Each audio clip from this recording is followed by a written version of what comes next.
Ok, estamos grabando la clase de ejercicios del curso de Álgebra y Geometría Analítica para la licenciatura en Astronomía. Y hoy es el jueves 8 de abril. ¿Ya?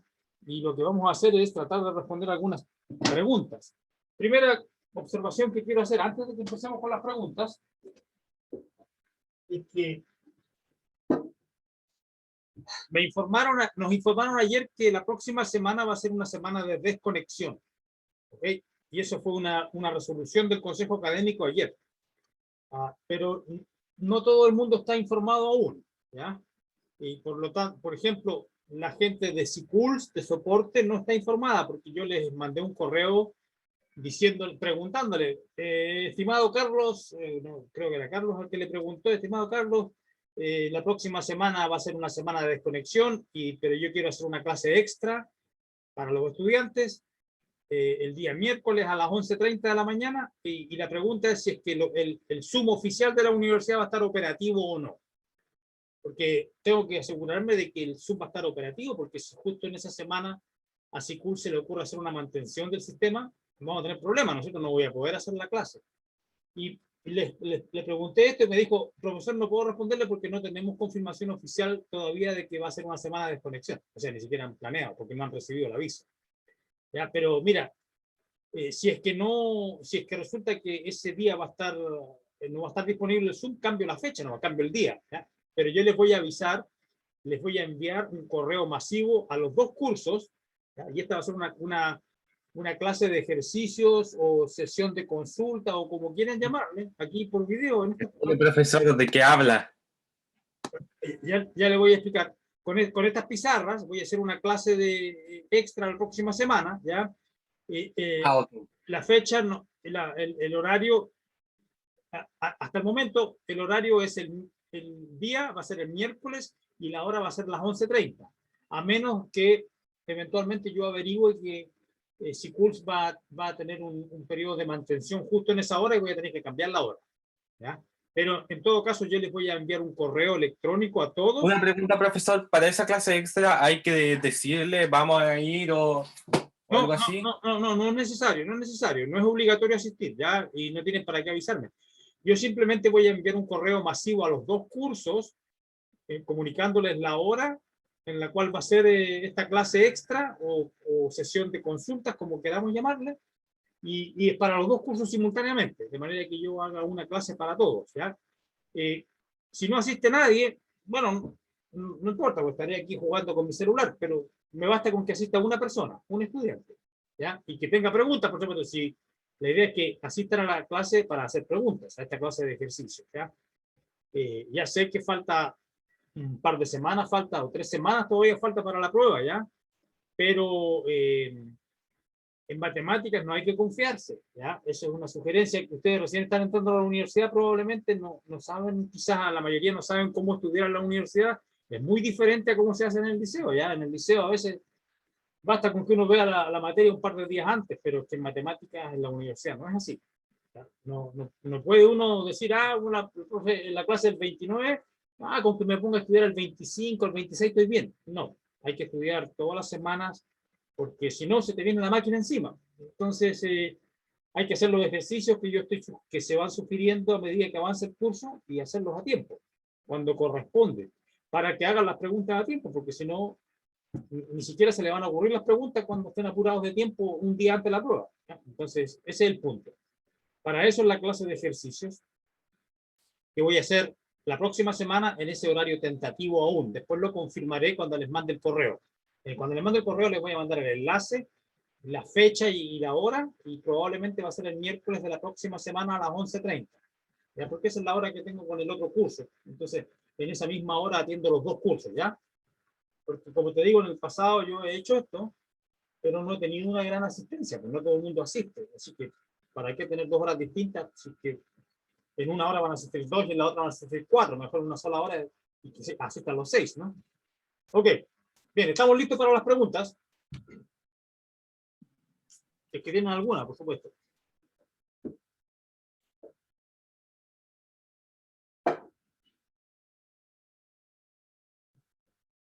Profe, esta es una prueba, o sea, una pregunta como de temario. ¿La prueba hasta qué materia va a ser?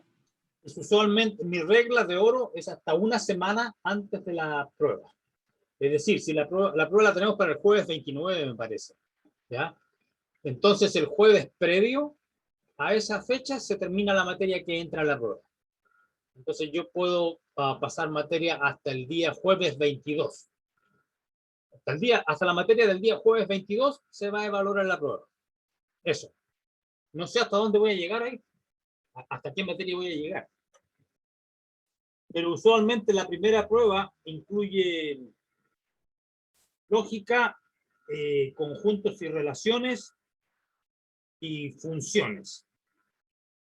Esos tres temas. Porque el tema que viene después es progresiones y eso ya es materia de la segunda prueba. ¿Ok? Y ya estamos en la tercera etapa, estamos en la tercera materia, estamos hablando de funciones ya. Y vamos a seguir hablando de funciones la próxima, no la próxima semana, la subsiguiente, que va a ser la última semana donde se permite evaluar la materia en la prueba del 29, ¿no es cierto? Porque este lunes, ¿qué va a ser el día lunes? ¿Estamos a cuánto? ¿Estamos a 8? Profesor, la prueba es el 23 de abril. No, el 29. Cambiamos ¿No la cambió? Eso se cambió hace tiempo, porque me parece que había un conflicto con una prueba del profesor Lavé, ¿ya? De acuerdo al programa oficial del curso. Yo tengo que haber cambiado ya el programa oficial, debe estar el nuevo programa oficial en el Moodle. Al principio del semestre creo que iba a ser el 23, y después hubo un problema con la prueba del profesor Morales, Lavé Morales, del profesor Lavé. El cálculo 1 parece que iba a ser, el cálculo 1 va a ser el miércoles 28, parece. ¿Ya? Y por lo tanto, mi prueba la tuve que cambiar para el día 29. Parece que mi prueba originalmente iba a ser el 28 y la cambié para el 29. Eso es lo que recuerdo. ¿Okay? La de cálculo es el 22. La de cálculo es el 22. Bueno, entonces la de mi curso va a ser el 29, a la semana siguiente.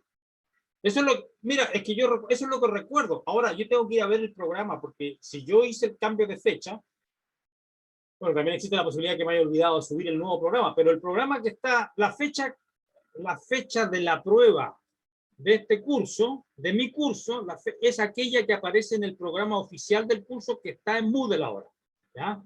Ahora, si ese programa oficial del curso yo olvidé cambiarlo con el que tenía originalmente, donde había un conflicto con la prueba del profesor Lavé, entonces voy a tener que revisar esto inmediatamente después de esta clase, revisar el Moodle, a ver si realmente subí el programa actualizado, donde está la nueva fecha de la prueba.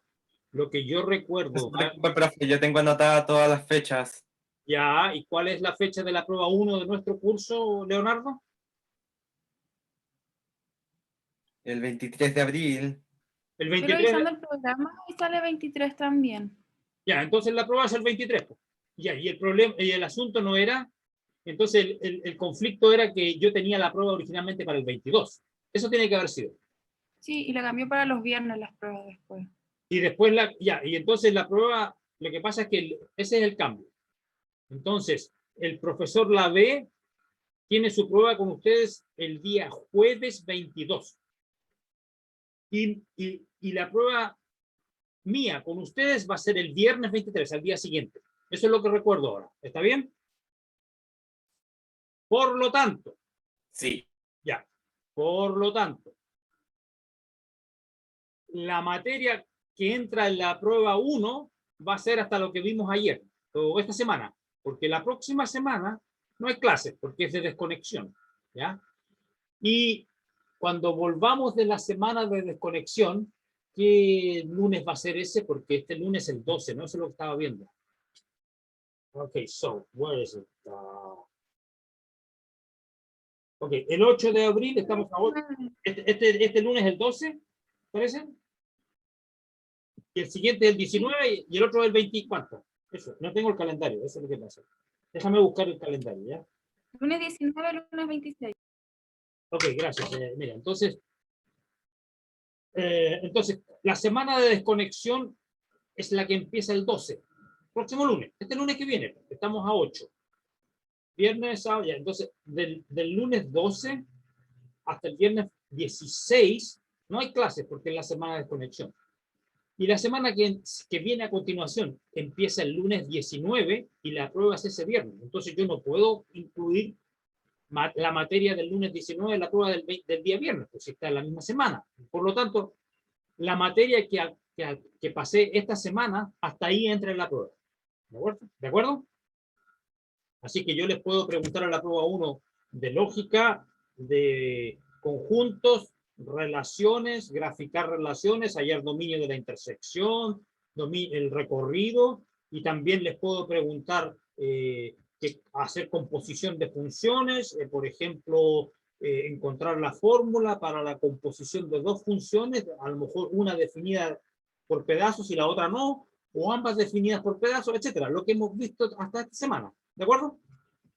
Ya, eso es lo legal. Y tengo que revisar el Moodle para que asegurarme de que el programa que sea ahí sea el actualizado. Yo no sé por qué tenía en mi mente la fecha del 29. Quizás me confundí con alguna otra fecha, ¿no?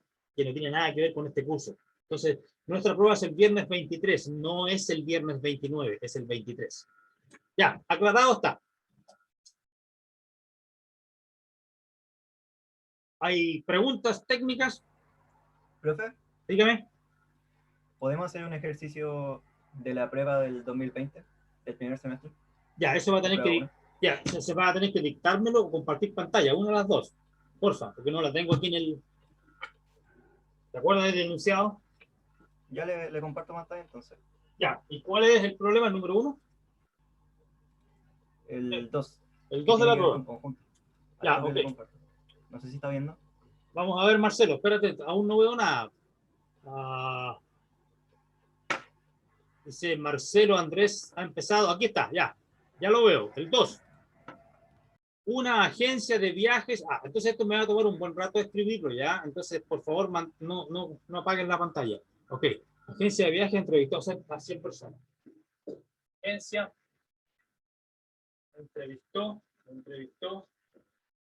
a 100 personas. Ya, ¿qué más dice? Para saber cuántas de ellas habían visitado Concepción o Valparaíso. Visitado Conce o Valpo. Esa era la pregunta. 31 personas visitaron Conce. 31 visitaron Concepción. 31 visitaron Concepción. ¿Qué más dice? 26 Valparaíso. Ya, ¿qué más? 26 Valparaíso. Y 12 personas ambas. 12 visitaron Conce y Valpo. Ambas. Ya. Entonces las preguntas son: hallar el número de personas que visitaron. Entonces, hallar número de personas que visitaron. Dice la parte A, dice la parte A. Conce o Valpo. La parte B que dice la parte B. Valpo, pero no Conce. Valpo, pero no Conce. C. Solo una de las dos ciudades. Y D, que dice D. Ninguna.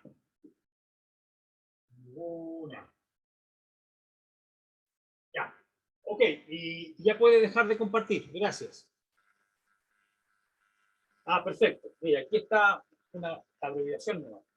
La agencia entrevistó a 100 personas para preguntarles si habían visitado Conce o Valparaíso. Entonces, tenemos el universo, ¿ya? Y el universo contiene 100 personas. Porque 100 personas les preguntaron, ¿ya? Esa es la... Por favor, dejar entrar al atrasado. Entonces, agencia entrevistó a 100 personas. Es el universo. 100 personas. Para preguntarles si habían visitado Conce o Valparaíso. Ok. So, yo voy a dejar entrar a Catalina entonces, que se me quedó dormido el Nicolás. Ya. So, what was that? ¿Ha visitado Conce o Valparaíso? Entonces, 31 personas visitaron Conce. Entonces, ¿qué puedo hacer? A ver, entonces voy a poner el conjunto de los que visitaron Concepción.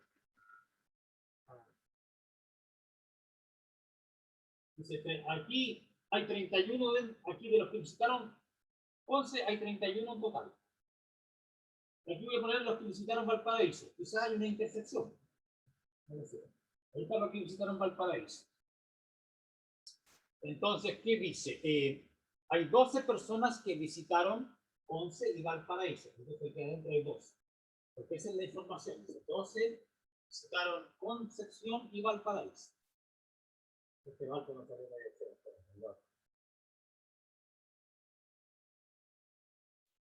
Ok, ahí tengo 12 personas. Pero dice 31 personas visitaron Conce. Entonces, aquí tengo que poner lo que me falta, el número necesario para que el total de los que visitaron Conce sea 31. Entonces, aquí necesito 19. Porque 19 más 12 es 31. ¿Ok? Y dice, y 26 visitaron Valparaíso. Entonces, aquí necesito agregar una cantidad para que el total de los que visitaron Valparaíso coincida con el número 26. Tengo eso en claro. Ok, entonces, ahora tengo que responder las preguntas. Dice, hallar el número de personas que visitaron Concepción o Valparaíso. Entonces, en la parte A, los que visitaron Concepción o Valparaíso. Tiene que ser 19 que visitaron Conce, algunos, o sea, nótese que los que visitaron Conce en realidad son 31, ¿verdad? Pero yo no puedo llegar y poner 31 porque aquí dice Conce o Valparaíso, no puedo sumar 31 y 12 porque estaría contando, o sea, no puedo sumar 31 y 26 porque estaría contando a aquellos que visitaron Conce y Valparaíso dos veces. O sea, hay que tener cuidado. Y dice, entonces, los que visitaron Concepción o Valparaíso. Entonces, ahí tengo 19 que visitaron Conce, hay 12 que visitaron Conce y Valparaíso, y hay 14 que visitaron Valparaíso. Entonces aquí, si sumo estos dos, me va a dar los 26 que visitaron Valparaíso. Si sumo estos dos. Si sumo estos dos, me va a dar los 31 que visitaron Conce. Entonces, los que visitaron Conce o Valparaíso, hay que tener cuidado de no contar a aquellos que visitaron ambas ciudades dos veces. Por eso que ese es el número correcto. ¿Okay? Entonces, 19 más, ¿y cuánto vale eso? 31 más 14, 45. ¿Ok? Ya. Ahora dice el B, los que visitaron Valparaíso, pero no Concepción. Los que visitaron Valparaíso, pero no Concepción. Así que al total de los que visitaron Valparaíso, que son 26, hay que restarle los 12, que también fueron a Conce. Entonces la respuesta aquí es 14. C, solo una de las dos ciudades. Solo una de las dos ciudades. Los 19 que solamente visitaron Conce, más los 14 que solamente visitaron Valparaíso. ¿Y este número cuánto es? 33. No, eso es correcto. Bien sumado. D, ninguna. Ninguna. Entonces sería el total, todos, excepto los que visitaron o Conce o Valparaíso. Ahí está. Con un diagrama de Venn se soluciona con facilidad. La única sutileza es esta, de que hay una intersección. Y hay algunos de los entrevistados que visitaron a ambas ciudades. Entonces, el punto ahí es no contarlos dos veces a ellos. Depende de la pregunta. Sí. Por eso no era trivial el ejercicio. Profe, disculpe una duda. ¿Me podría explicar de nuevo el A, por favor? No lo entendí muy bien. Ok. Se dice, preguntan cuántos de los 100 personas entrevistadas visitaron Concepción o Valparaíso. ¿No? Entonces, Yo sé que hay 31 que visitaron Conce. O sea, imagínate que no he dibujado el esto todavía. Entonces, trato de resolver, si imagínate que trato de resolver esta pregunta, de responder esta pregunta, sin hacer el dibujo de diagramas de Venn y simplemente con la información que me dan aquí. Dice, me preguntan, ¿cuántas personas visitaron Concepción o Valparaíso? Uno podría decir, bueno, 31 visitaron Concepción, ¿ya? Y 26 visitaron Valparaíso. Entonces, la respuesta que aparenta ser la correcta sería esa, porque es como una unión, ¿no es cierto? Porque dice Conce o Valparaíso, entonces es la unión del conjunto de los que visitaron Conce o Valparaíso, pero es que hay que tener cuidado, porque dentro de estos 31 que visitaron Conce, algunas de esas personas, 12 en total, también visitaron la ciudad de Valparaíso. Y aquí también en este número, 26 personas que visitaron Valparaíso, pero de esas 26, 12 visitaron Concepción también. Entonces, si yo hago simplemente esta suma, no va a estar correcto, porque estaría contando a las personas que visitaron las dos ciudades 2 veces. Hay que contarlas una sola vez. Y por eso es que la respuesta no es 57. Pero, profe, una consulta, ¿se le podría restar ahí los 12 o no? ¿Se podría restar para que diera el mismo valor que está ahí a la derecha? Y es, de hecho, algunos estudiantes que respondieron a esta pregunta en la prueba del año pasado, no sé cuánto habrá sido, hicieron eso que dices tú, 31 más 26 menos 12, porque estoy sacándole la repetición, y eso me va a dar 57 menos 12 igual 45, que es la respuesta correcta. También se puede hacer así.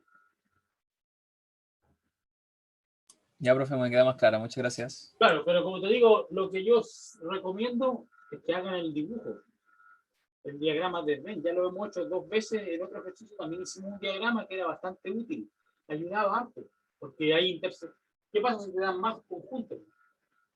Te dan 5 ciudades y varios números para marearse. Hicimos fue una pregunta sobre un colegio donde había estudiantes que eran basquetbolistas, otros jugaban fútbol, otros jugaban atlético, creo, atletismo, fútbol, básquetbol, y había algunos estudiantes que jugaban de 2 disciplinas, habían otros que eran de otras 2, parece que había unos pocos que hacían las 3 cosas, que eran básquetbol, fútbol y atleta, que eran los superatletas, parece, y estaban en la intersección de los 3. Entonces, para que ese problema no te cause un cortocircuito en el cerebro, tienes que hacer un dibujo. Esto ayuda, ¿ya? Okay.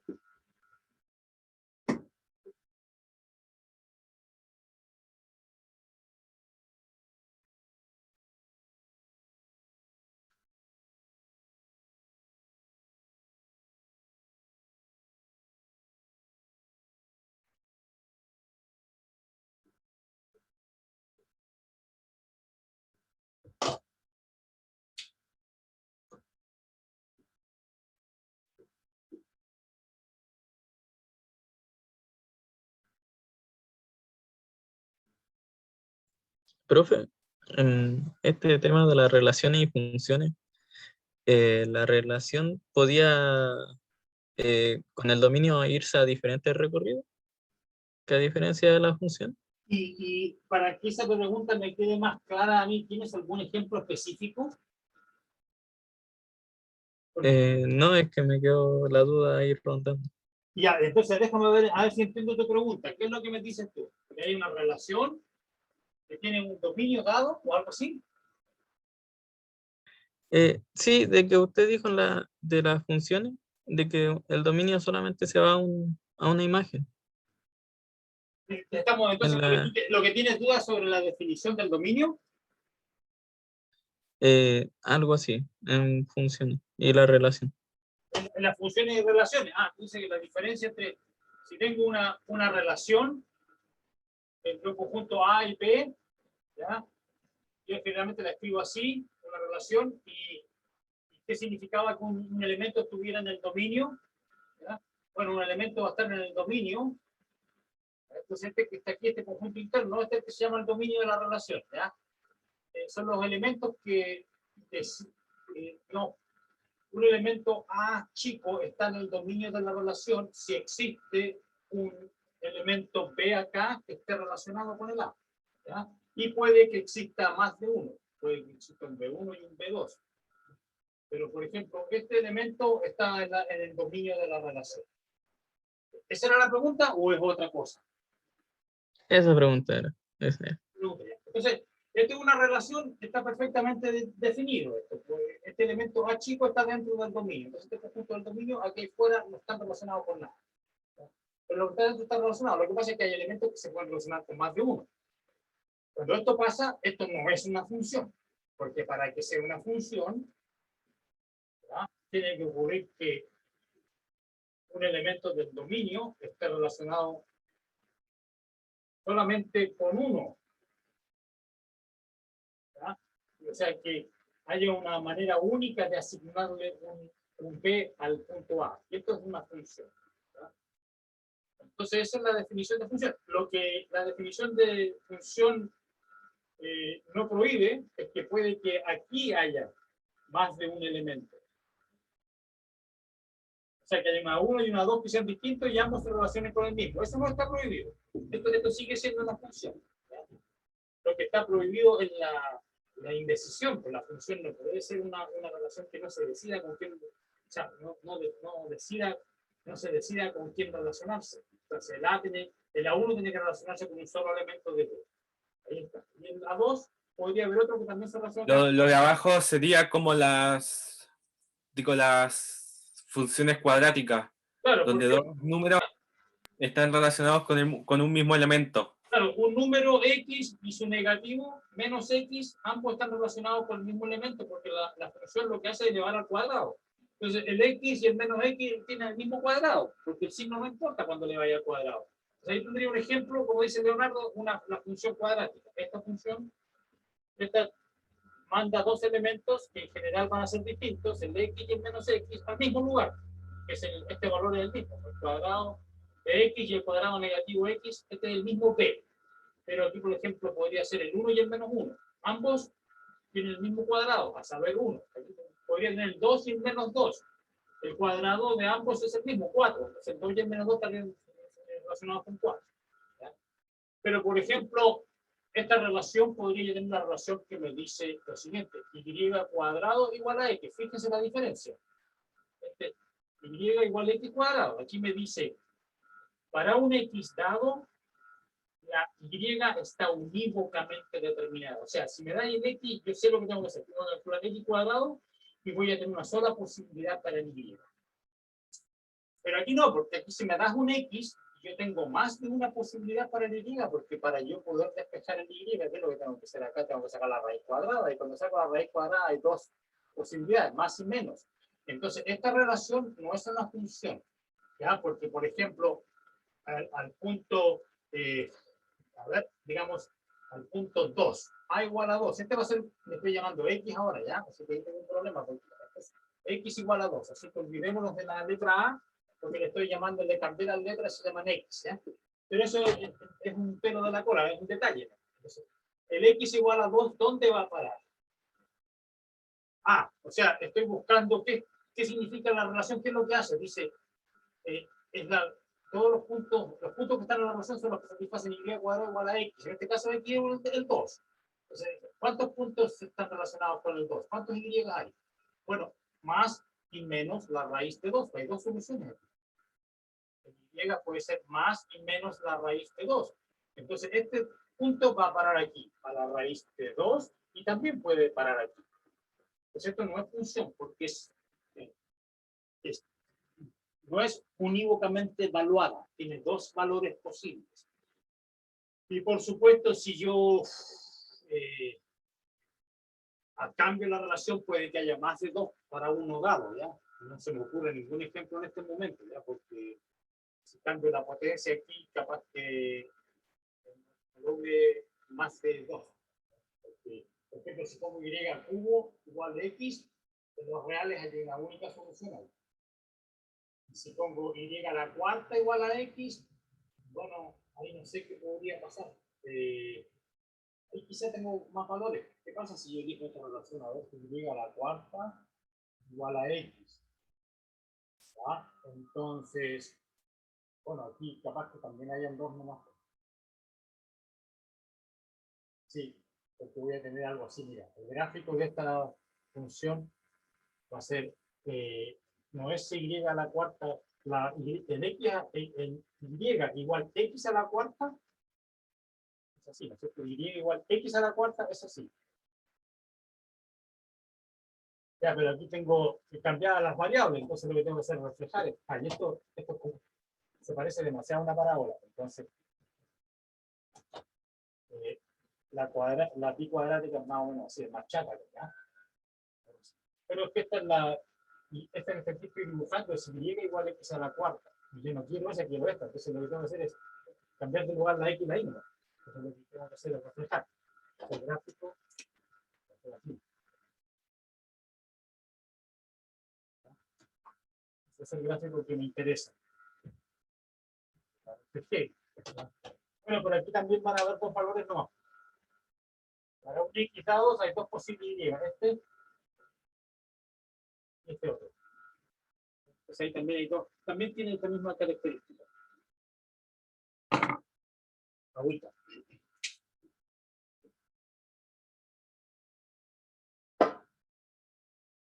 Bien, más preguntas.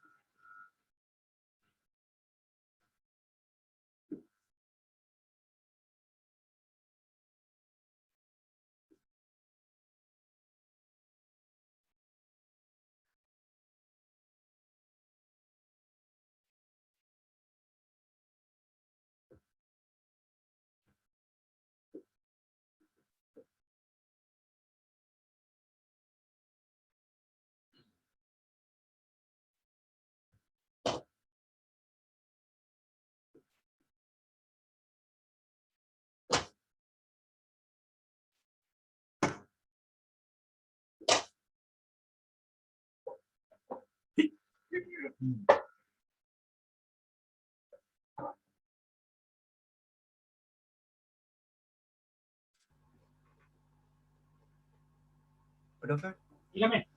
¿podemos hacer un ejercicio del capítulo 2, de los ejercicios propuestos? Ya, para allá voy. No, no, estoy en. ¿Qué PDF estoy? En PDF del capítulo 3 parece que estoy. Vamos al capítulo 2. ¿Cuál página del libro? Es la 22. O sea, del PDF 22. Ah, el 20, ya, el PDF 22. Ujú. Esa es como la última página, parece. No, la penúltima. La penúltima, página 22. Ya, ¿y el número? El ejercicio 7. Ya.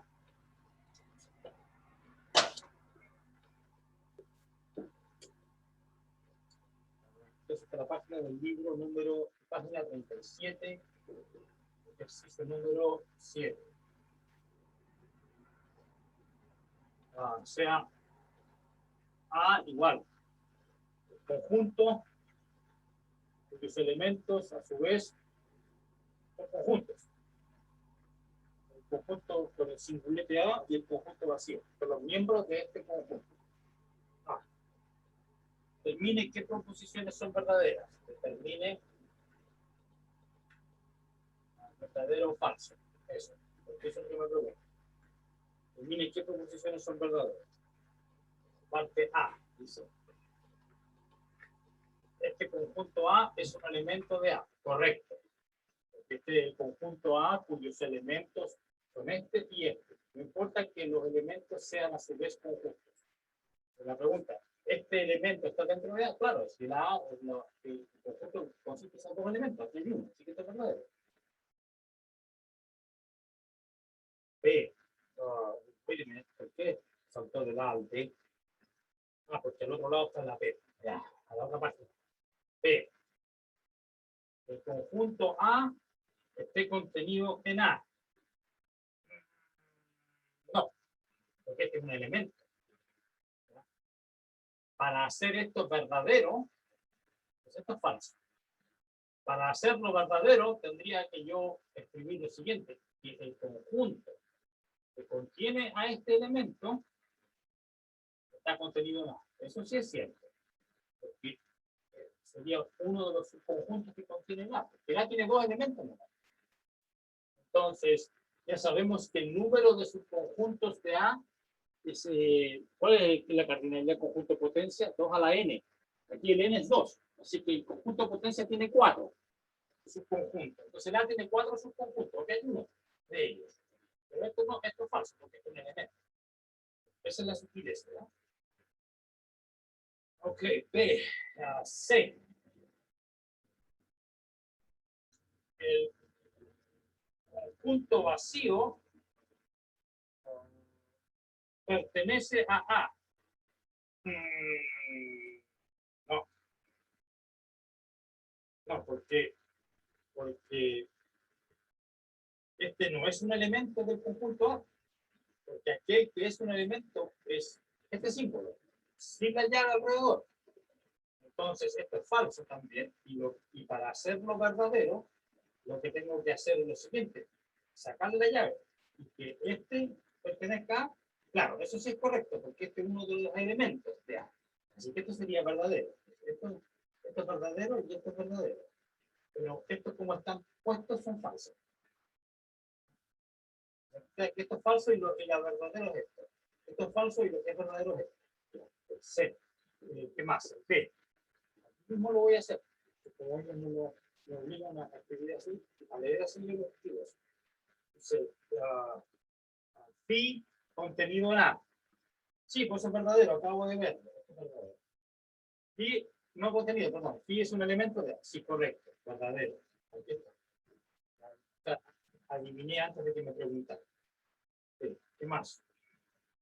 A, B, C, E. Eso. El vacío contenido en A. No, porque el vacío. Wait a minute. Es un problema semántico. Está bueno. A ver. Okay, so. Este símbolo está. Ya, es correcto, es verdadero. Esto es falso, porque lo que lo hace ser falso son las llaves.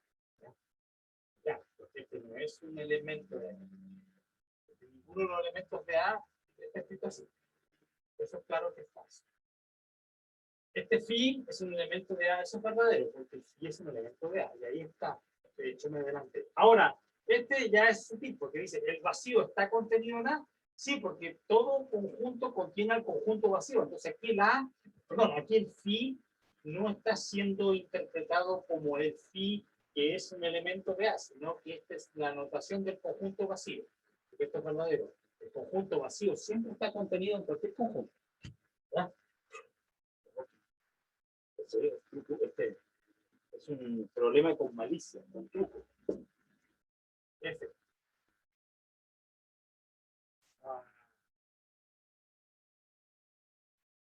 El conjunto que contiene al fin esté contenido en A. Sí. ¿Por qué? Porque aquí el phi está siendo considerado como este elemento. Y por lo tanto, el subconjunto de A que consiste exclusivamente de este elemento es un subconjunto de A. Obvio. Y aquí está escrito. Así que esto es verdadero. Ya. Esto es falso porque esto no es un elemento. Ya. Y esto es verdadero porque esto sí es un subconjunto de A. Profe, entonces, en el caso de la D, de dedo, sí se está considerando como vacío, ¿o no? No, este está siendo considerado, este phi que está aquí, está siendo, supongo que es lo que me quieren preguntar, porque este phi que está aquí es el elemento phi, que está dentro de la. O sea, si yo quiero, le puedo cambiar, o sea, no quiero cambiar los nombres, porque, como te digo, este ejercicio está hecho con malicia, porque le toman un elemento, toman un conjunto A, que tiene dos elementos dentro, ¿ya? Y estos elementos no son X, Y, ni alfa, ni beta, ni pera y manzana, sino que los elementos que están dentro del conjunto A su vez son conjuntos. Este es el conjunto con un solo elemento que consiste del singulete A, y este es el conjunto vacío, pero que está siendo visto como elemento de este conjunto A. Entonces, la pregunta, este símbolo, phi, que es este que está acá, ¿pertenece a verdadero? Porque es uno de los elementos de A. Ahora, este phi contenido en el A, ¿por qué es verdadero? Porque este phi que está aquí, yo asumo están preguntando lo siguiente, el conjunto vacío, es la notación que le damos siempre al conjunto vacío, esta phi, que representa el conjunto vacío, ¿está contenido dentro de A? Sí, porque el conjunto vacío está contenido dentro de cualquier conjunto. Esto es verdadero. Lo hacen con malicia, porque en vez de darte dos otras letras, te dan justo la letra que representa el vacío. Por eso es que hay que tener cuidado, como comer pescado, ¿verdad? Son malvados, son malvados. Malvados, sí, los autores del libro son malvados porque eligen esas letras exclusivamente para confundirte. La gente tenía razón. Los científicos son malvados. Malvados, sí, pues habían películas de los científicos malévolos. Bueno, ningún matemático es malvado porque nosotros no fabricamos ni bombas, ni venenos, ni nada. Trabajamos con lápiz y papel, no le hacemos daño a nadie. Pero han habido muchos físicos que han tenido influencia. Bueno, los físicos no eran los responsables, son los militares que usan la idea de los físicos para hacer barbaridades. Bueno, por ejemplo, el proyecto Manhattan para crear la bomba atómica.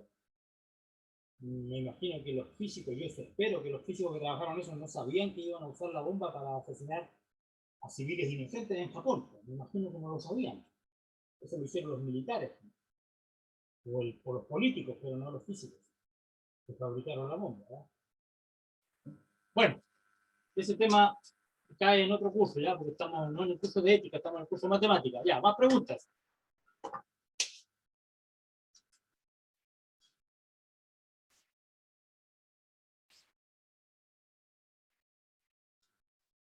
Es como la dinamita, profe, que la creó Alfred Nobel, el creador de los premios Nobel. Claro. Y supuestamente la dinamita en un principio tenía, fue creada para usos de claro, de extracción de mineral y cosas así. Pues, claro, y al final terminó siendo mal utilizada. Mal utilizada en la guerra, claro, en las guerras, en todas las guerras, Primera Guerra Mundial sobre todo.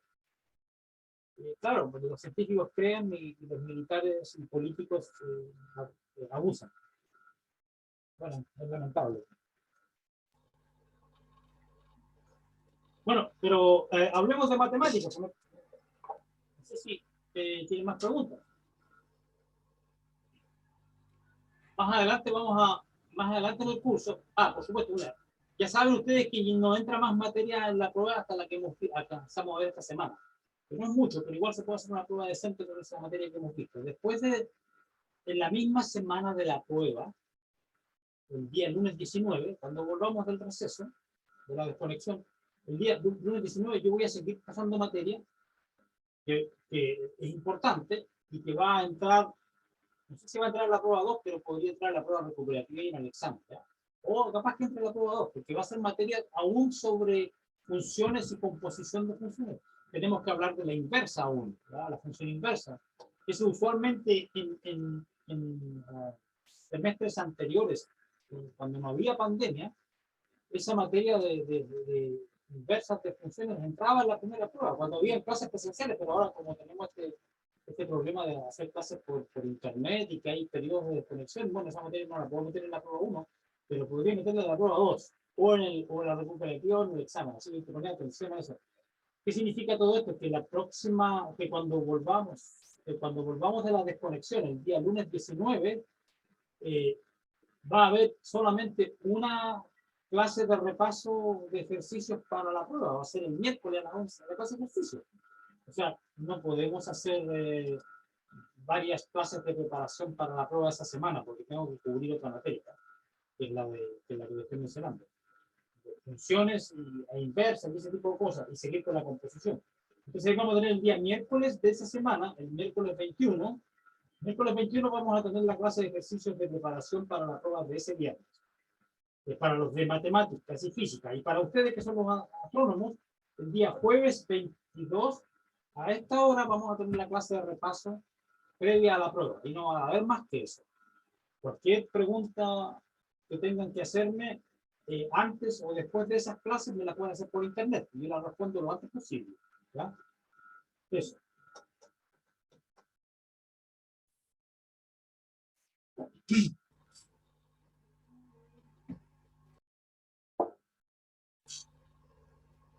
Profe, Dígame. ¿hasta qué página del PDF más o menos entraba la materia de relación y funciones, el capítulo 3? El capítulo 3. No, de eso. Más de lo que más allá de que de relaciones y funciones. En el capítulo 3 llegamos hasta la página. Yo creo que en el capítulo 3. Déjame ver. Mejor les digo hasta qué ejercicio propuesto y entra. Eso. Porque Claro. ustedes van a hacer los ejercicios propuestos del capítulo 3. Déjame ver. Déjame ver dónde están los propuestos. 48. Aquí están los resueltos, no, quiero los resueltos, quiero los propuestos. Vamos a buscar, estamos buscando.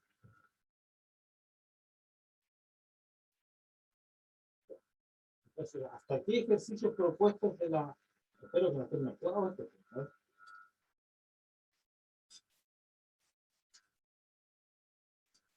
Ejercicios. Aquí lo voy a poner ya, ejercicios propuestos del capítulo 3 relevantes para la prueba 1.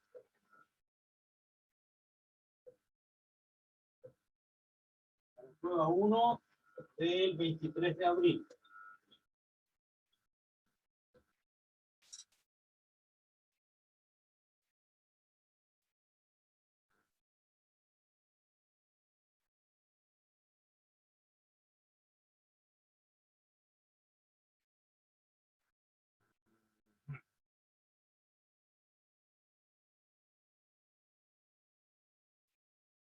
Jesus Christ, man.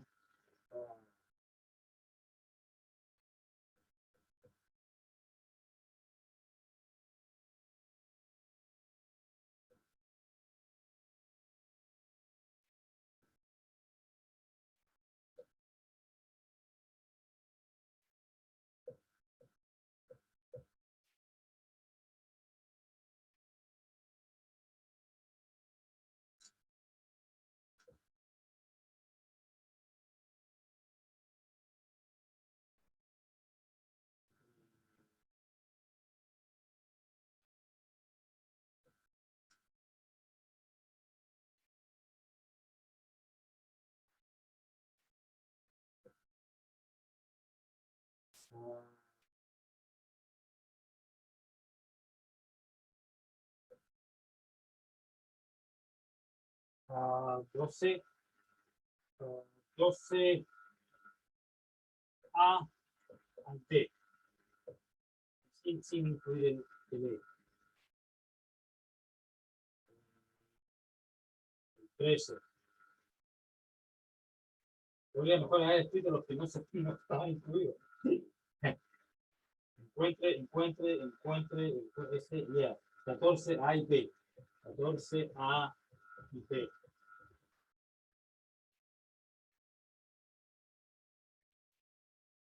15 A y B. Ustedes le toman una foto a esto cuando esté listo ya. También va a estar en el video, obviamente. Números complejos no hemos visto nada. No, hasta ahí nomás. Ya. Bueno, son suficientes ejercicios para preparar la prueba del capítulo 3. Para todos los del capítulo 1 y todos los del capítulo 2. Y esto. Hay algunos que el 2 y el 3 que me salté aquí es porque usa las definiciones que aún no hemos visto. Así que por eso lo excluí. Pero el resto, legal. Otro legal. ¿Sí? Para que practiquen. ¿Ok? Si quieren, yo tomo una foto.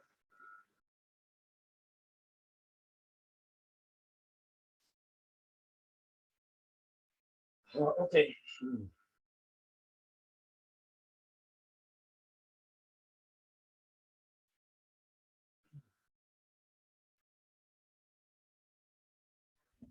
Profe, Dígame. ¿podría ser la 4 de la página 37 del capítulo 2, por favor? Para allá voy. Para allá voy. Capítulo 2, página 37, dijo. Sí, Ya, ¿y el número? 4. 4. Ya, voy a borrar aquí porque eso es para que siempre hay más tiempo en el círculo. 4.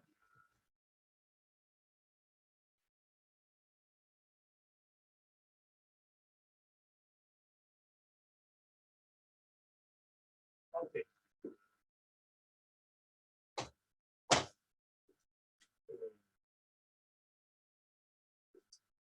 Wow.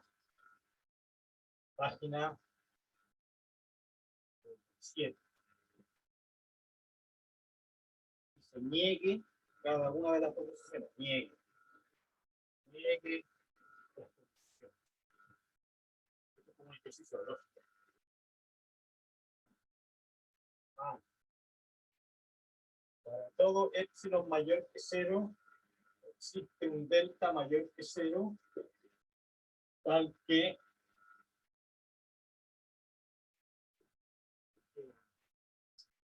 A menor que delta implica B menor que epsilon. Hagamos eso.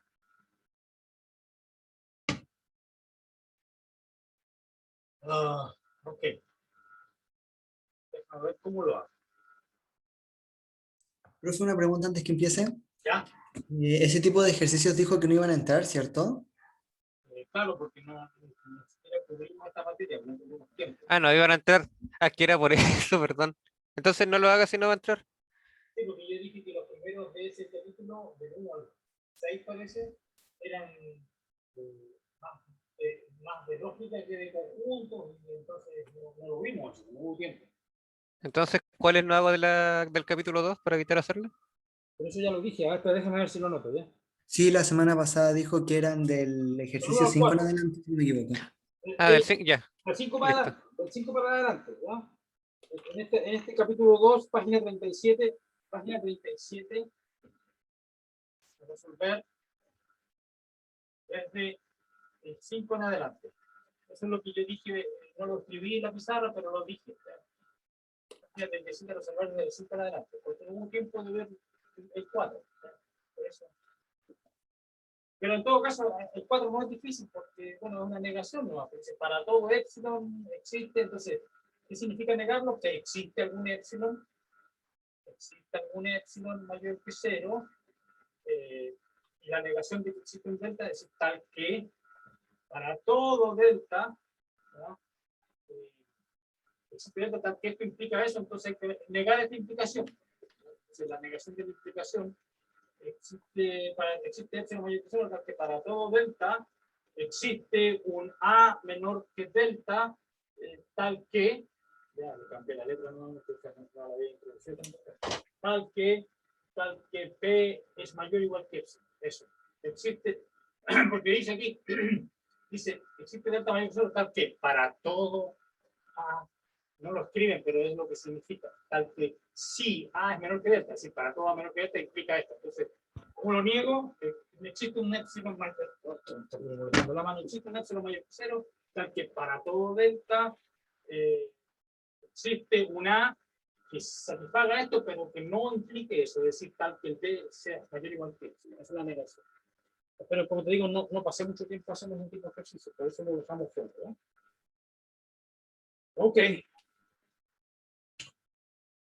Ahora voy a borrar acá, ¿ya? No, profe, me falta un poco. Ok. Ejercicio propuesto, ya. Bueno, lo estaba dando a mano, ya, no te lo a mano, no importa. La forma primitiva, camino tierra, ya, está bien. Ejercicios. Este ejercicio propuesto para el estado del 1, ¿no? Estaba él. Listo, profe, ya lo Ya, listo, ya lo notaron. En todo caso, tiene el video. Después tú te metes a YouTube y dices, este era el ejercicio, ¿ya? Eso es lo bueno de tener las clases en el YouTube. ¿Ya? Y estoy grabando, sí estoy grabando, no me he olvidado, ¿ya?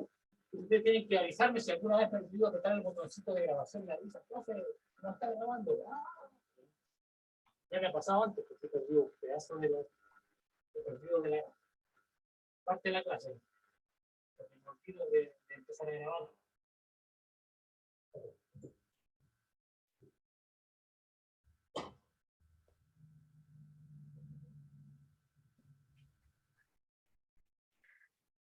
Bueno, en este curso más adelante vamos a ver progresiones.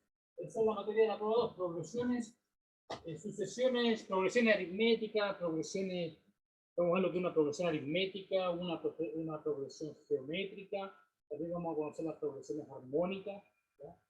Y anoche se me ocurrió una pregunta que a ustedes puede parecer interesante. Me pregunté, ¿qué tipo de matemáticas influyó en la construcción de la Gran Pirámide de Giza? Porque ustedes conocen, saben que hay 3 pirámides en Egipto, ¿no es cierto? En Giza, en Cairo. Lamentablemente nunca he ido para allá, por alguna vez. Es uno de mis sueños ir a visitar esas pirámides. Pero no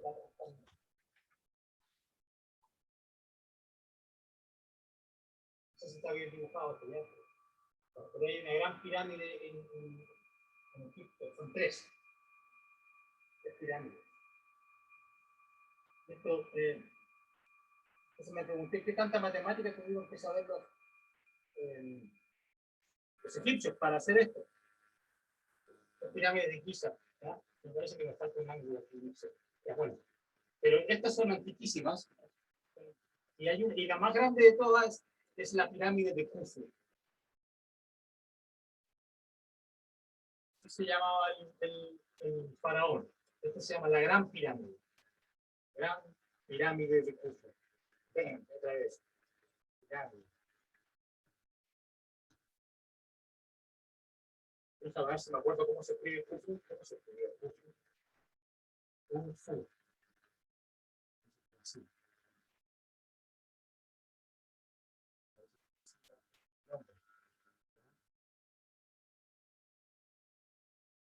Tenía una H en la KH, UFO.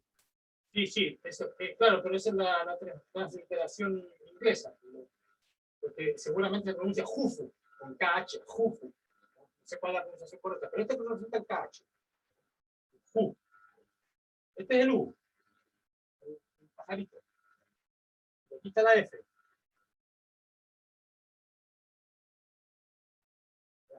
Este representaba la F porque este es una serpiente muy venenosa que existe en Egipto. Una serpiente que es letal, ¿ya? Y entonces usaban el símbolo de la serpiente para representar la letra F, pero siempre venía con la cabeza separada del cuerpo porque está muerta, no mata a nadie. Entonces, esta es una cosa graciosa. La F en la culebra, pero ya decapitada, así que no puede hacerle daño a ningún egipcio. Aquí viene la U nuevamente.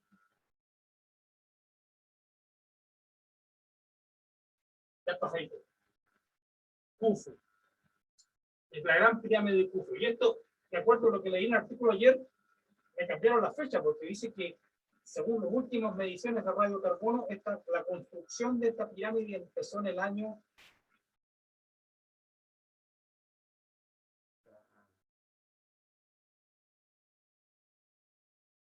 1694 antes de Cristo. Es increíblemente remoto. En el año 2694. Eso es lo que dice el artículo. ¿No? Tenía entendido que Khufu había reinado del 2580 en adelante. Puede que estén modificando las fechas. 2694.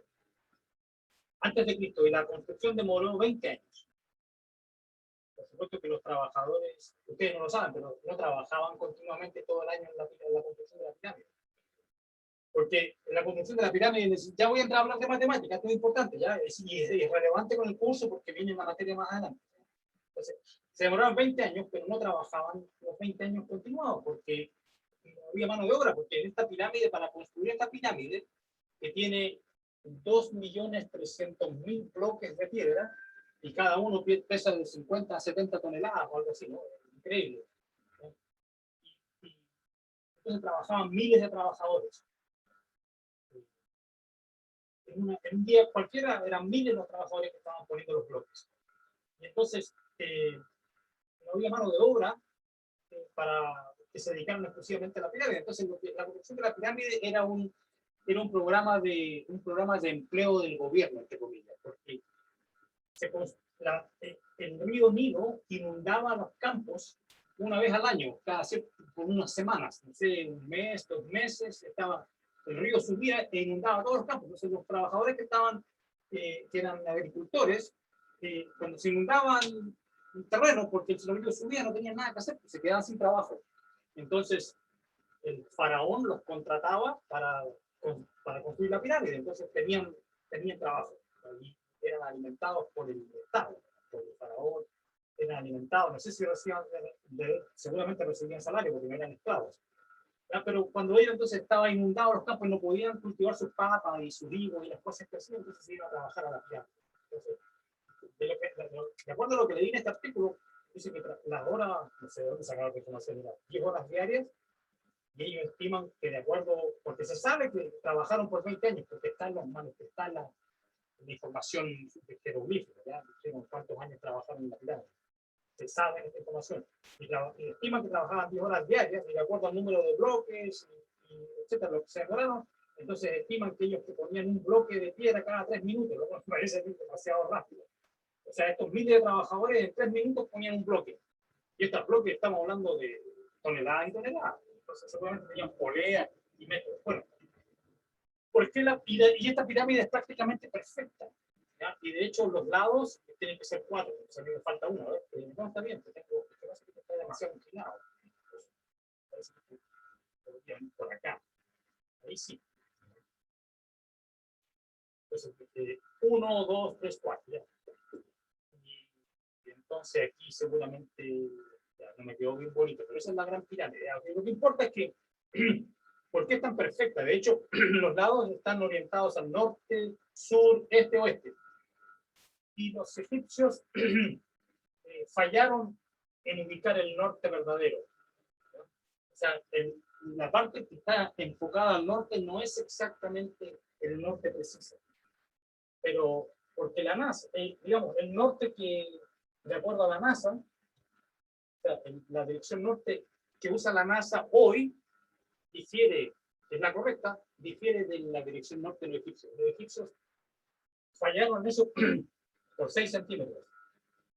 Es pulgada. Lo cual es increíble. Está cerca. Está bien cerca. Estamos hablando del siglo XXVII antes de Cristo, que fallaron en ubicar el norte, pero por 6 centímetros. No es nada. Y los bloques los cubos estos de roca, están unidos, pegados unos con otros, ¿no es cierto? Por supuesto. Y no es fácil meter un fósforo entre ellos, porque la separación es un 50avo de pulgada, o sea, están perfectamente pegados, alineados. Es difícil meter un fósforo. Es increíble. Bueno, hicieron esto, y ¿por qué es tan perfecta y tan precisas las medidas? Porque ellos usaron, de acuerdo al artículo que leí ayer, ellos usaron un número que se llama la razón áurea. 1 más raíz de 5 medio, que después lo vamos a ver si tengo tiempo para hacer cuando hablemos de poblaciones. Este número 1. Parece que esto es como 1,68, 1,18. Y este número tiene la gracia de que satisface una ecuación cuadrática. Entonces, probablemente debería escribirlo así. Aplico la fórmula cuadrática, aquí me va a quedar menos más menos b cuadrado menos 4ac, pero aquí tengo un menos, así que meto un 5 acá y medio, entonces quiero la raíz positiva. Se me pasa esa ecuación cuadrática, entonces phi al cuadrado es phi más 1. Lo paso por el otro lado. Entonces, si yo elevo a cualquier potencia, me va a dar seguramente algo así como menos 1 phi más n menos 2. Después eso lo vamos a demostrar por inducción, cuando hablemos de inducción. Y aquí el n es mayor o igual que 2. Es un número que aparece, que fue descubierto por Fibonacci, un matemático italiano, ¿ya? Él estudiaba, veía que los árboles, que las ramas crecían con una cierta regularidad, y también la reproducción de los conejos, que se reproducen bien rápido, ¿ya? También había una cierta sucesión, una progresión aritmética, una sucesión, no era aritmética, una progresión más sofisticada, ¿ya? Esta fue la sucesión de Fibonacci. Ese numerito está relacionado con esta sucesión que después ojalá tenga tiempo para ver, la sucesión de Fibonacci. Y esto tiene que haber sido en el año 1200. Fibonacci nació en 1271. Así que esto tiene que ser algo así como en el año 1300 y algo que él descubrió esto. La era cristiana, o sea, muchos años después. Pero este numerito es una proporción, ¿ya? Y los egipcios ya conocían esto. No sabían que había una asociación porque tenían la matemática de los egipcios era muy primitiva para los cálculos de Fibonacci. Esto es italiano, del 1300, ¿ya? Después de Cristo. ¿Dónde, por ejemplo? Parece que era de Ferrara. No me acuerdo, pero ahí tengo que ver la historia de Fibonacci, ¿ya? Ese es italiano, de la Edad Media, antes del Renacimiento incluso, ¿ya? Pero él encontró la asociación de Fibonacci.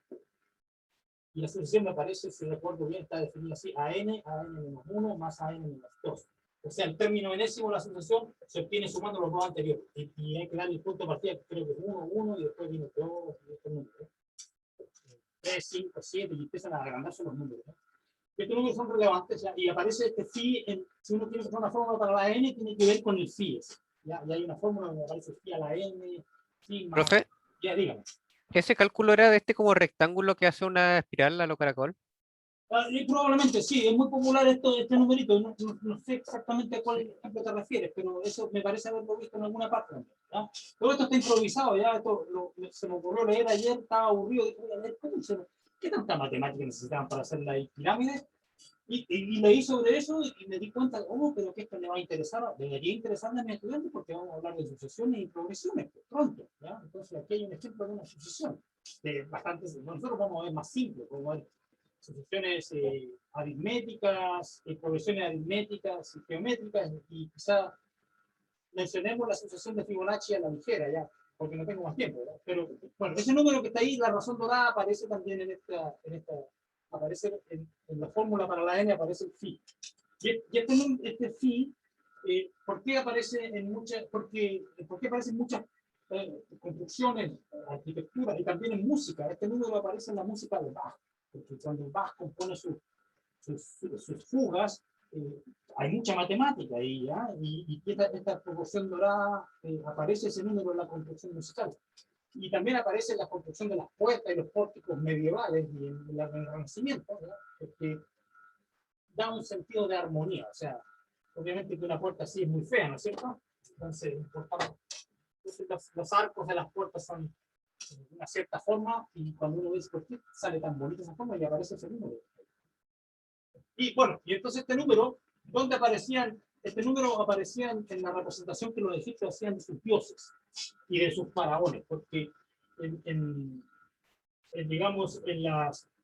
Bueno, me ha salido muy bonito el dibujo ya, pero representaban sus dioses o sus faraones de esta manera, generalmente, ¿ya? Y entonces tenía el brazo ahí, tenía una corona aquí arriba, etc. Entonces había para hacer este dibujo bien en los jeroglíficos había una proporción. O sea, ellos medían desde la base del pie hasta el ombligo, porque el ombligo tiene una significación religiosa, porque el ombligo es lo que nos une a nuestra madre, ¿ya? A nuestros ancestros. Entonces, desde el ombligo hasta la cabeza, quizás desde el ombligo hasta la cabeza, había depende del dibujo, podía tener una corona grande, alta, pero de aquí hasta acá, esta medida, sea lo que sea, qué sé yo, 1.2 metros, 80 centímetros, lo que fuera, esto era como 1, representaba el 1, y desde el ombligo hasta el abajo, el phi. Era la proporción dorada, o sea, esta era la proporción perfecta para que salieran bonitas los cuerpos, ¿ya? No significa que esto era 1,618 metros, sino que la proporción, esto era 1 y esta era una proporción, ¿ya? Para que salieran bien dibujados. Entonces, lo que dice el autor del artículo que leí ayer es que ellos no conocían la Fibonacci ni la ecuación cuadrática ni nada, pero sí sabían cuando algo era bonito, cuando un dibujo era lindo. Entonces ellos usaron aquí la pirámide y se comprueba que si uno lanza un pie acá y hace un rectángulo, ¿ya? Entonces aquí forma un triángulo rectángulo y el teorema de Pitágoras se aplica. Entonces aquí este lado, no sé cuántos metros sería, pero la proporción es así. De este lado que está aquí es la raíz de aquí. Este piso, el pie acá es 1.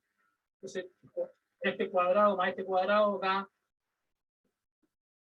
eso, que es el cuadrado de la hipotenusa. Entonces aquí está el teorema de Pitágoras. Entonces, y me pareció sorprendente de que los egipcios no conocían el phi y la significación que tiene en la estética, pero lo conocían intuitivamente porque las figuras le salían así preciosas y por lo tanto usaron también esta relación en la pirámide. Por eso me salió tan perfecto. Por eso es que está tan armonioso. Fueron los aliens. Claro, no fueron los años, no, fueron Digo nomás. el intelecto humano, por la matemática. Sí. Y esto fue hace mucho tiempo, ¿verdad? Estamos hablando de este año, o sea, los judíos recién empezaron a escribir el Antiguo Testamento de la Biblia entre unos 1500 años después. O sea, el año 1000 antes de Cristo recién empezó a crearse la Biblia. Tipo ya. Sí, mira, si cuando el Imperio Romano era joven, o cuando se fundó la ciudad de Roma, las pirámides ya tenían más de 2000 años. Entonces, y de hecho no hemos llegado al punto simétrico en tiempo, o sea, nos faltan todavía como unos 680 años en el futuro para que el nacimiento de Cristo esté justo entre la construcción de la pirámide y nuestra fecha. Porque aquí hay 2694 y aquí recién llevamos 2021. Así que nos faltan altos años para siglos nos faltan para llegar. Entonces, para que ustedes vean lo inconcebiblemente remoto que fue este objeto. Y este aún sigue siendo el edificio más grande del mundo, no en términos de altura, pero de masa, de peso. Y de hecho, fue el edificio más alto del mundo durante muchos siglos. O sea, no sé cuál habrá. Bueno, si es algo. Ah, no, espera, las pirámides sí tienen. Gran altura. Y digamos, fueron la construcción más alta creada por los humanos hasta no hace mucho, hace un par de siglos atrás, me imagino, ¿no? Han creado algo más, un edificio más alto, que se yo, los ingleses en el siglo XVII, no sé cuándo, ¿no? Pero, bueno, y por supuesto que los egipcios construyeron, después cuando hablemos de progresiones vamos a hablar de la sucesión de Fibonacci, ojalá. Y por supuesto que los egipcios construyeron su gran pirámide para preservar el cuerpo de Khufu, el cual por supuesto siglos después fue violada la tumba y los ladrones de la tumba se llevaron todo el oro y el cuerpo y todo. Pero los egipcios construyeron esta pirámide con el propósito de que fuera la morada eterna del faraón. O sea, ellos pretendían que la pirámide, la hicieron de roca, obviamente, para que fuera eterna y durara para siempre. Bueno, pero nada dura para siempre. Entonces, ya hicieron un estudio los científicos actuales calculando cuánto tiempo más las pirámides de Giza estarán sobre la faz de la Tierra, porque la erosión, el viento, la arena del desierto va mermando la altura de las pirámides a medida que pasa el tiempo. Entonces calcularon cuánto tiempo ha de pasar para que las pirámides queden completamente desaparecidas, planas, hechas polvo, nada.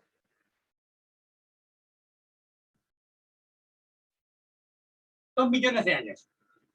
En 2 millones de años las pirámides no van a existir. No son eternas, pero para mí ese número es bastante eterno, porque dentro de 2 millones de años quizás ya no haya humanos sobre este planeta. Así que es eterno para todos los efectos prácticos. Son eternas. La gran pirámide es las grandes pirámides de Giza. Hay 3. Khufu y el otro es Menkaure. No me acuerdo del tercero. Bueno, pero esto fue la cuarta dinastía. Imagínense la cuarta dinastía. ¿Cuándo habrá sido la primera dinastía? Fue como en el 3000. Empezó la primera dinastía de Egipto. ¿Ok? Y entonces estamos hablando de que las pirámides fueron hechas en la cuarta dinastía. Khufu fue el segundo faraón de la cuarta dinastía. Su padre se llamó Neferu. Y también tiene una pirámide, pero más pequeña. Bueno, más preguntas de matemáticas. Me desvié un poco el tema, pero me pareció apasionante esto porque leí ese artículo y era convincente la matemática. El hombre que escribió este artículo es un arquitecto, pero que también sabe mucha matemática y presentaba todas estas evidencias de que La razón dorada era perfecta con los cálculos y explicó por qué, porque no era algo esotérico, sino que tenía que ver con el arte de los egipcios, cómo ellos dibujaban sus dioses en las rocas, en las paredes. Bueno, fue emocionante leer ese artículo. Oh, y la matemática es tan antigua. Oh, se pasaron estos tipos. O sea, cuando apenas estaban aprendiendo a escribir, ya sabían algo de matemática, arte de matemática, para hacer esa pirámide. Así que no fueron los extraterrestres, pues, fueron los humanos, con el intelecto humano. Ok. Más preguntas de matemáticas, si es que hay. Profe, Ya. capítulo 3 de... Se me fue la página. Capítulo 3, ya, calma, yo voy para allá. Pues, capítulo 3. Estamos en la página 52, será mucho. 36 o 37 del PDF, ¿cuál?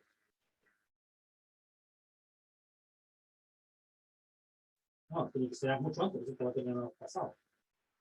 25. No, de los ejercicios propuestos de relaciones. Ah, estaba hablando del capítulo 2, no del 3. Ya. ¿Y qué página del libro? ¿O del PDF?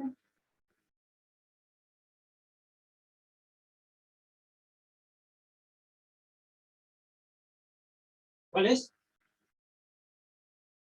No, si era del 3, ahí lo encontré. Ya, era del capítulo 3. ¿Cuál página del libro, por favor? La 57. Ya, por ahí sí estamos conversando. Eso me da. No, está muy adelante.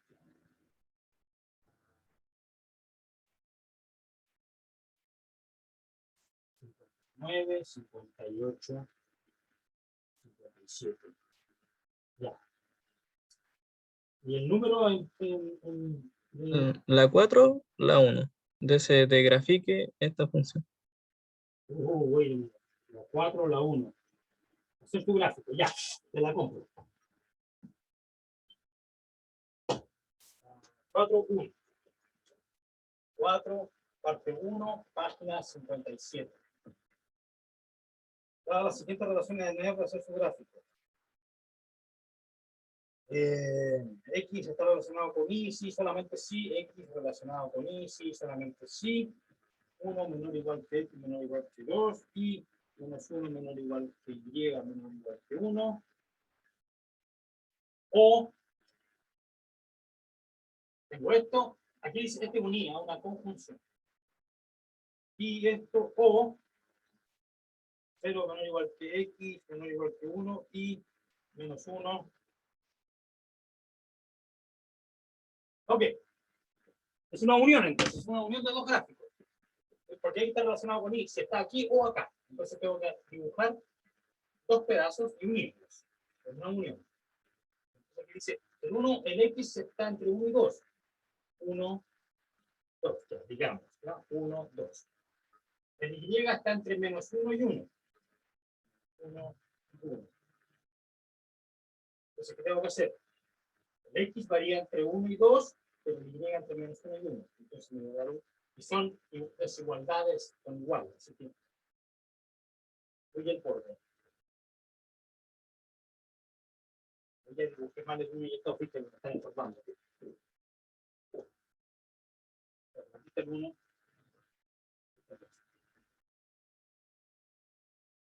Dice todo, todo. Tengo mi primera parte. Y después dice el X está entre 0 y 1. El X está entre 0 y 1.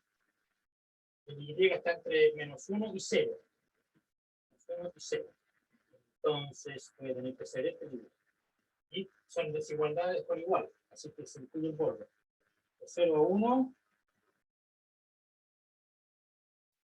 Ahí está. Y todo. Nuevamente dibujé mal el 1. Bueno, el 1 ya estaba dibujado en rojo. Así que la unión de estos dos rectángulos. Este que está aquí en cuadrado al lado 1 y este es un rectángulo de base 1 y altura 2. Esa es la región.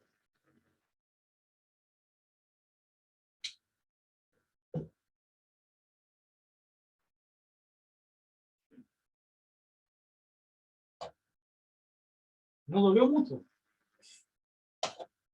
Es la unión de eso. Y tienen algo en común, por supuesto, un borde en común.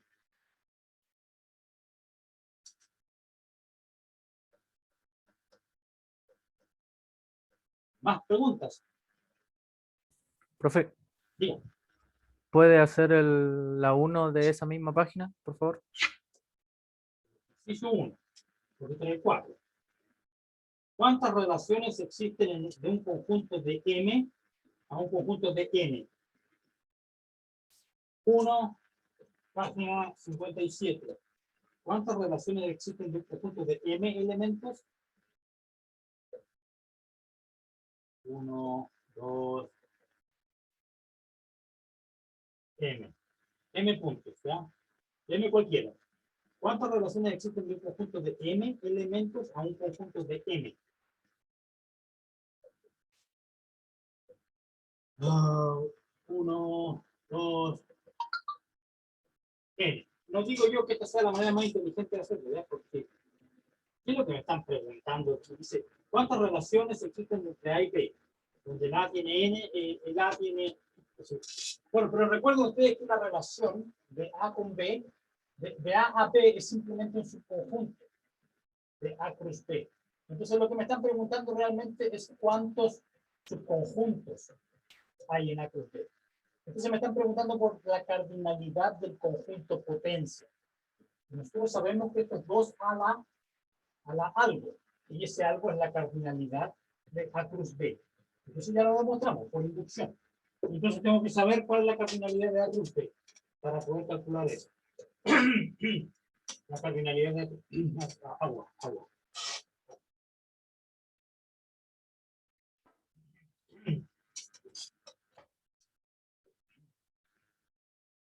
La cardinalidad de A cruz B. ¿Cuántos elementos hay acá? ¿Cómo son los elementos aquí? Son de esta forma.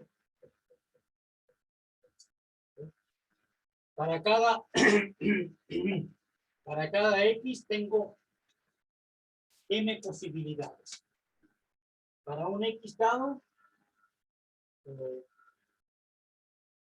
digamos, ¿cómo lo escribo? Déjame pensar. A ver.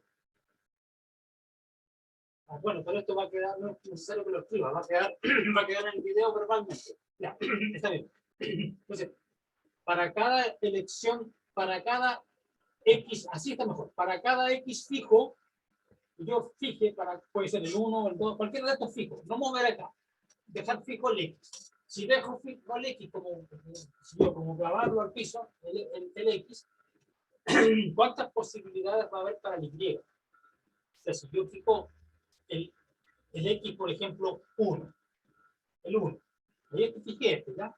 ¿Con cuántos se puede relacionar el 1? Bueno, con cualquiera de esos, pues, se puede relacionar con N de ellos. Entonces, el Y aquí puede tomar, o sea, aquí hay N de estos. Porque el Y varía de 1 hasta N. Ahora, ¿qué pasa si yo cambio el X? Ya no elijo el 1, sino que elijo el 2. El 2 también se puede relacionar. Recuerden que aquí está permitido relacionarse con varios y que uno vaya a varios lugares, etc. Entonces aquí no hay problema con eso. Que se crucen las flechas. El 2 también está relacionado.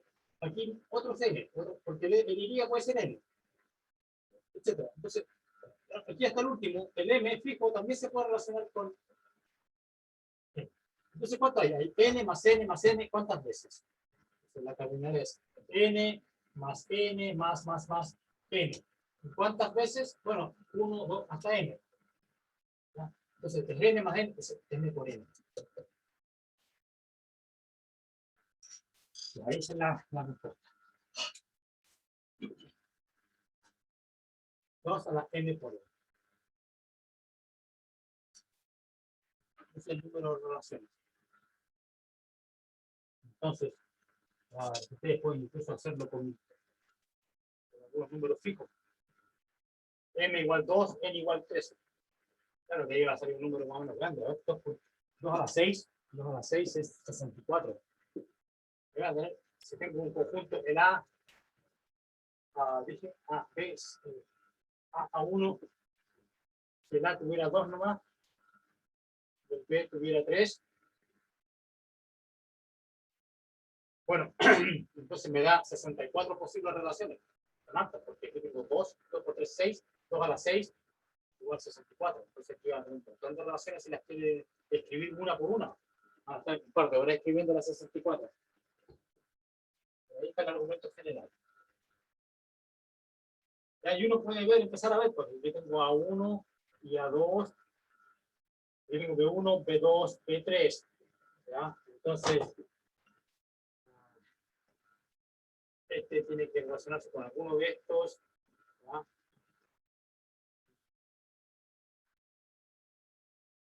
Entonces,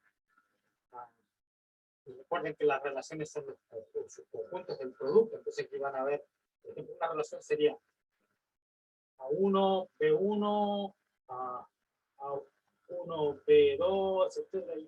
Y después el A2 con un montón. Son todos pares ordenados. ¿Ya? Recuerden que el A1 puede estar relacionado con varios. ¿Ya? Así que puede que aparezca A1 con B1 y A1 con B2 también. También se permite eso. Una relación. Y así después con el A2, etc. Hay un montón. Bien, ¿más preguntas? ¿No hay más? Última pregunta, quedan 4 minutos.